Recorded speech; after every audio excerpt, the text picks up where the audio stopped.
Welcome back to the channel, boys and girls. Today we're going to be taking a look at Yareli. Yes, I realize that it's more than just a little late, but at this point I'm more than happy to go at my own pace considering every video gets 200 to 300 views at best anyways. This won't be a full-on build guide or anything of that sort, it's more like my general thoughts on Yareli put together into a video. I will say I was pleasantly surprised by this new frame and urge you to watch all the way, but if you'd like to skip forward, as always, timestamps are in the description. We'll start off by taking a look at Yareli's design, before examining her abilities on a high level, and then why I think she's a great frame. Contrary to popular opinions, I believe. I've read and heard comments from players drawing comparisons between Yareli and Hydroid, stating things like, "We already have a water-themed frame, why do we need another one?" I personally think Yareli is distinct enough from Hydroid that just because they both command water-like powers doesn't mean they're the same. It's like saying Mudkip's the same as a Magikarp.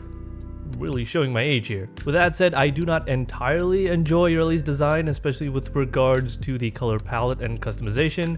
They have this gradient thing going on with their skirt, which I can't help but think looks kinda like cabbage leaves. But the real issue is, as with most frames, sections being chained together when changing colors, which made it pretty difficult for me to find a theme that I could agree with. So I kinda just settled with what you see here.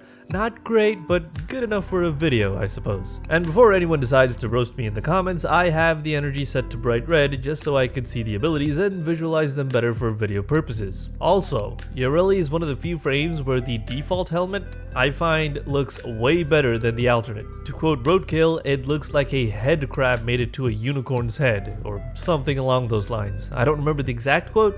Sorry Roadkill. Most of you watching this video have probably already obtained Yareli for yourselves, but in case one of you guys watching have not bothered, which is totally understandable, then I think it's appropriate for me to summarize Yareli's abilities here to make things easier going forward. Starting with the passive, which gives you a crit chance buff for your secondary as long as you keep moving for at least 1.5 seconds. I found that it's actually tied to your key presses than the actual momentum or displacement of Yareli, so you could be pressing W or forward straight into a wall. You're technically not moving anywhere over here, but the crit buff does not break. I'm not sure if this is intentional, but it does make it a little easier to maintain that bonus in places like Earth, Lua, or the Kuva Fortress. For those of you who have played with Yareli, her first ability, Sea Snares, is easy enough to use, right? A trap you can set up with a press of a button that immobilizes enemies that come into contact and even deals a decent amount of damage depending on how you build Yareli, of course. This works on Kuvillages, by the way, which is absolutely brilliant. Merlina, the second ability, which IMO is Yareli's signature, I think that's kinda obvious. This alone takes care of survivability entirely. Unless if you're going specifically for Steel Path survival missions, Merlina is all the defense/survivability you'll need, even for Lich Hunting, which we'll get into a little later. Aqua Blades, on the other hand, is something I feel like was thrown in there into the mix and implemented in an afterthought sort of fashion. I'm not saying it is, but it kind of feels that way. At least when it comes to the amount of damage it can potentially output. The guaranteed slash status is nice, but the stagger is what I feel this ability is all about. If you're faced against a chunky group of Grineers, the Aqua Blades definitely help to crowd control and further improve your survivability. Finally, Riptide's basically a nuke that works by pulling in enemies in close proximity. Unfortunately, I think the effective range is just not that great. Even with a max range build, it really only makes sense to use when faced against enemies coming through narrow hallways or a choke point, for example. I personally have not followed Yareli's development whatsoever prior to the Sisters of Parvos update. I have not watched any other videos on Yareli since then, nor have I read any comments or feedback. I wanted to give my own unfiltered take here, and I'm pleased to say that while I do not dig the fashion, Yareli is a fairly fun frame to play. Really, while Merlina does take some getting used to, it employs a mix of both K-Drive and Warframe movement mechanics, making it easier to adapt to. At least it was for me. I thought it would be a nightmare trying to K-Drive around rough terrain such as the Grenier Earth tile set, but it wasn't too bad. For most missions you won't find a need for Riptide or even Sea Snares, maybe Aqua Blades for a little more DPS, but Merlina is the one you'll be using almost all the time, especially if you're like me, who went with a build that is void of any health or shield mods. Yeah, not even adaptation, which I feel you don't need because Merlina does not benefit from the damage reduction anyways. Here's a build that I put together on a 3 Forma Yareli. I did not try out any sort of real build prior to going with this setup. This is just what I came up with after about 20 minutes of reading and understanding her ability set. And while this is probably not the most optimized or balanced build for all use cases, I feel like it is still a great build and will stand by it. Part of that confidence comes from the fact that I went Lich Hunting with Yareli and she did surprisingly well. No joke. Now, I'm not going to turn this into a Lich Hunter video, nor do I intend to make one for Yareli, but this frame here might be one of the best when it comes to Lich Hunting, or farming murmurs at the very least. You might think, won't the constant need of having to perform finishers on Kuva Thralls be annoying with Yareli, considering the build that I just showed you guys depends entirely on Merlina for survivability? Nope. Performing mercy kills with Yareli while she is on Merlina will completely, I repeat, completely skip the animations. All you gotta do is just get close enough to a downed Thrall, or even Sister Hound for that matter, press the button you usually do to perform mercy kill finishers, which in my case is X on a keyboard, and just be on your way. It is for this one reason I hope the devs never lay a finger on Yareli again. Just don't. Leave her as is. She's perfect for this. Skipping animations that last at most 2 seconds may not matter to some of you guys, but to me that's like on the same level of quality of life improvement as a primed sure-footed.